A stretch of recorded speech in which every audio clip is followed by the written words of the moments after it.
Okay, Shalom. First and foremost, I want to give all praises, glory, and honor to Yahweh, by Hashem Yahweh Shai, by Hashem Rakak Dash. Double honors to the apostles and elders that rule well. Citation and much respect to you brothers out there pushing this word out, truth and sincerity to the sincere saints out there. Shalom. Now the first thing I'm going to go into is the fact that Esau Edom is on his way down, and that the Israelites, you so-called Negroes and Latinos and Native Americans, are the true people of God, man. You have to turn back to your power before this judgment comes, man. All right, because the time that's coming is going to be worse than any other time before, man. All right. So the Most High said He has a certain elect that He chose out to be delivered from that time, okay, to get that mark of exemption, all right, which is only 1/3 of our nation. The other 2/3 are going to go down right along with the rest of these heathens, all right. Let's get Zechariah 9 and 4.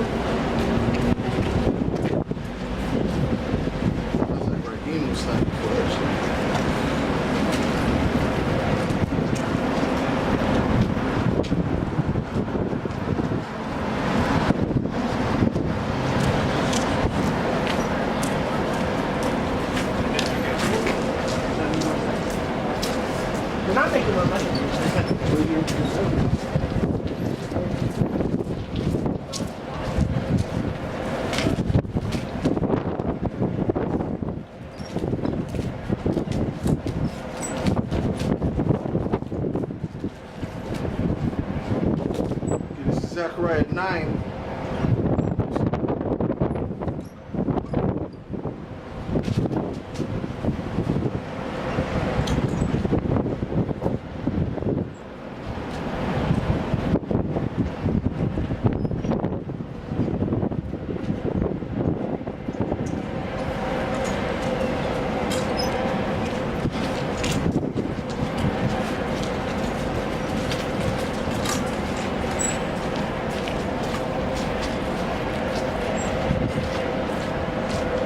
Salakia, Ezekiel 9 and 4.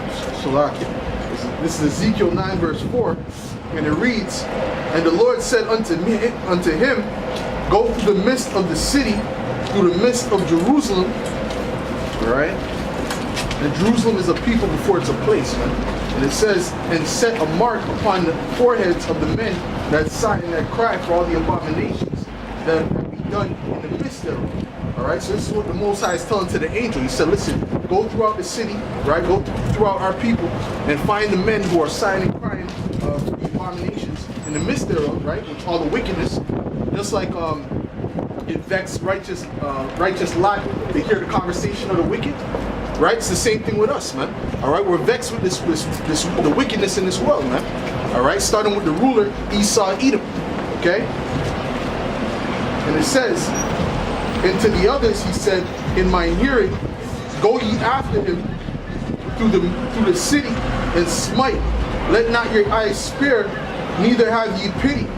Slay utterly old and young, both maids and little children, all right, and women."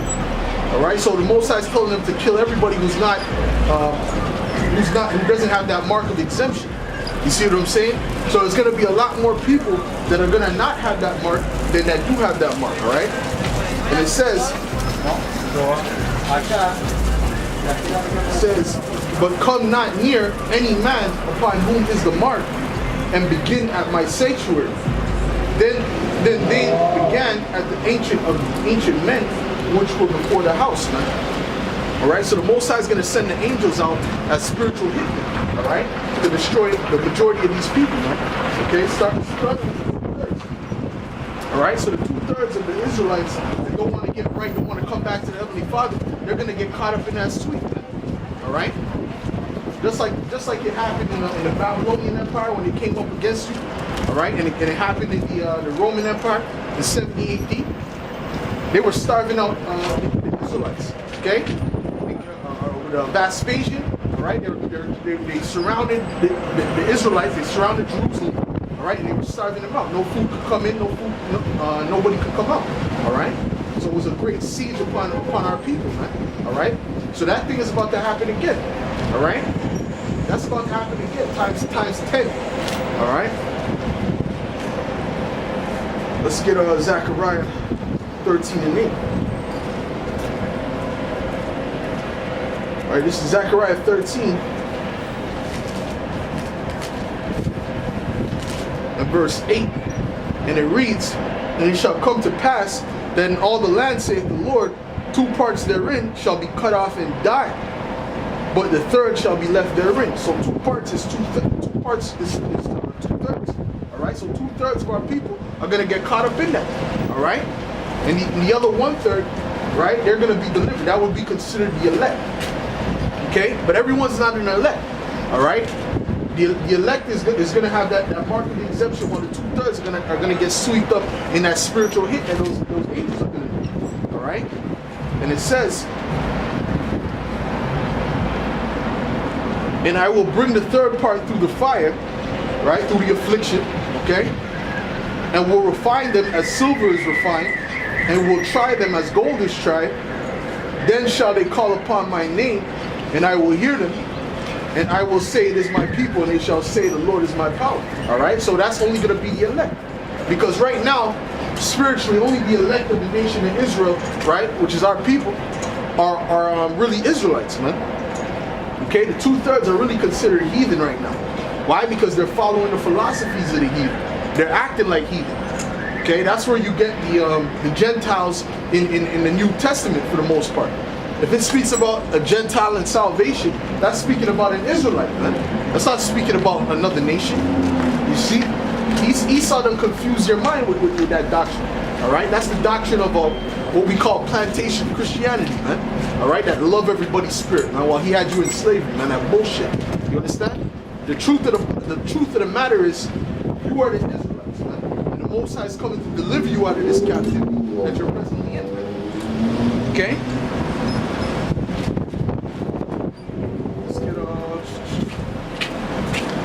Right? Because you Jakes don't even see that you're in captivity. You don't even realize the fact that you're actually in captivity, man. Okay? But that's what I said, man. The 2/3 of Israel, they're basically heathen, man. And that all goes back to Deuteronomy 28 and 64. Let me get that right. Right? And the reason why you Israelites think that way, and you don't know that you're the Israelites, it goes back to the curses in Deuteronomy 28 chapter, man. All right, which is a foundational scripture for the Israelites. Okay, it breaks down clear as day who the Israelites are, man. All right, let's get this is Deuteronomy 28 verse 64, and it says, "And the Lord shall scatter thee among all people from the one end of the earth even unto the other, and there thou shalt serve other gods, which neither thou nor thy fathers have known, even wood and stone," man. So, all right, so we were sent over to those other nations, and guess what? We took on to their customs. You see, so we became heathen. We became like these other nations. Right? The worst of these other nations being who? Esau, Edom, man, the so-called white man.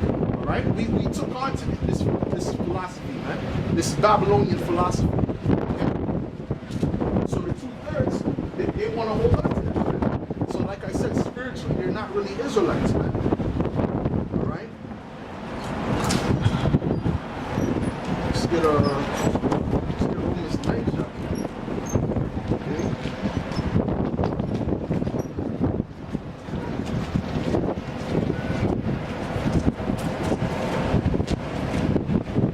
Right? Because at the end of the day, according to the scriptures, all Israel will be saved. But it's going to be a first go-round, man. All right? There's going to have to be a judgment on the wicked of our people, while the righteous are going to be delivered.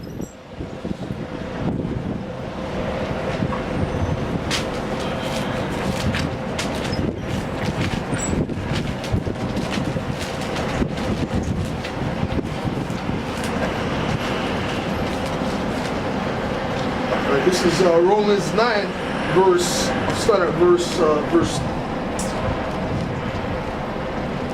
I'll start at verse 3. If I could. I'm gonna start at verse 1. Now, Romans 9, you always got to start at verse 1. It says, this is Romans 9 and 1. It says, "I say the truth in Hamashiach, I lie not. My conscience also bearing me witness in the Holy Spirit, that I have great heaviness and continual sorrow in my heart, for I could wish that myself were accursed from Hamashiach, for my brethren, my kinsmen, according to the flesh, All right, so he's speaking about his actual kinsmen according to the flesh. He's not speaking about other nations. He's not speaking about Moabites. He's not speaking about Hamites. He's speaking about Israelites. He's going to say it right now. Who are Israelites? All right, to whom pertaining the adoption, the glory, the covenants, and the giving of the law. So everything pertains to the Israelites, man. All right. So what pertains to the heathen, man? All these things pertain to the Israelites. Okay? Because the adoption is what? The Lord dying on the cross. That's the adoption. All right? The covenants, right? One of the first covenant was the laws that was written on tablets given to Moses. All right? That was the first covenant. We were supposed to keep that, and he would give us the kingdom of heaven. The second covenant, right, in Hebrews the 8th chapter, is that the laws would be written in our inward parts, man, so we'll never go off. You understand? That was only given to the Israelites. Let me read that again. It said, who are Israelites, to whom pertaineth the adoption and the glory and the covenants and the giving of the law and the service of the Most High and the promises, whose are the fathers, and of whom concerning the flesh Hamashiach came, who is over all, the Most High blessed forever. Amen. All right? Now this is going to get to the point that I was trying to make with the Israelites. Right, 2/3. It says, not as though the word of the Most High hath taken none effect, for they are not all Israel, which are